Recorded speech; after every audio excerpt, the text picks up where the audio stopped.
Hi guys! Uuwi na ako ng Pilipinas today, pero bago yun, lulutuan ko muna ng Filipino dishes yung grandparents ko. Ang hirap maghanap ng ingredients dito, kaya nag-DIY na lang ako. Okay game, iba ang panlasa nila sa Pinoy food eh. Not sure kung magugustuhan nila, at higit sa lahat, not sure kung marunong ba talaga ako magluto. Importante it's from the heart, diba? Bahala na si Batman. 3 dish lang guys, hindi ko masyadong gagalingan. Nilagang baboy, beef broccoli, at afritada. Okay, tapos na ang lahat ng sangkap. Hindi ako marunong guys, pero I'll try my best. Kaya let's G! Guys, di ako sure sa ginagawa ko, pero mukhang masarap naman. Ang laki ata ng carrot sa afritada. Not sure para saan yung bell pepper na hinulog ko. Pampasarap naman siguro to, diba? Pero bango so far promise. Okay, luto na. Oh, ha? Ano ka dyan? Sus, kalami. You know, pasado na ba guys? Malalaman natin. 这个对不？这样，这样，我的妻这一样，明白了？都对呀，而且不要你 Sabi niya, tiya.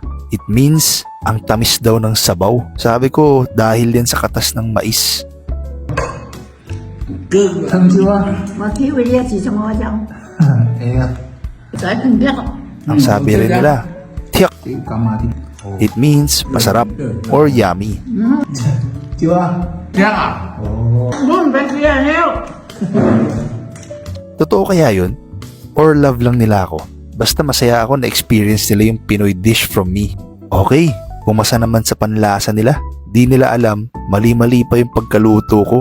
Pero ang goal ko lang naman talaga is makita yung priceless reactions nila.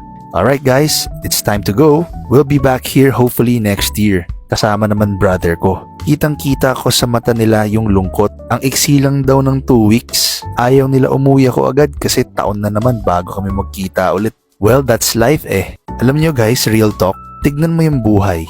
Sa lawak ng mundo, huwag mong isipin na iniisip ka ng ibang tao. Truth is, lahat ng tao ay busy sa sarili nilang buhay. I share this to people na na-experience kong mawalan ng magulang, natalo rin ako ilang beses sa negosyo, at dumaan ako sa life and death procedure nung nag-open heart surgery ako.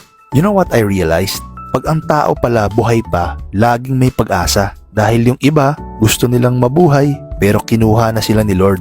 So the fact na buhay ka ngayon, panalo ka na. You just have to keep pushing. Problema lang yan, natalo ka lang, pero pwede ka pa bumangon.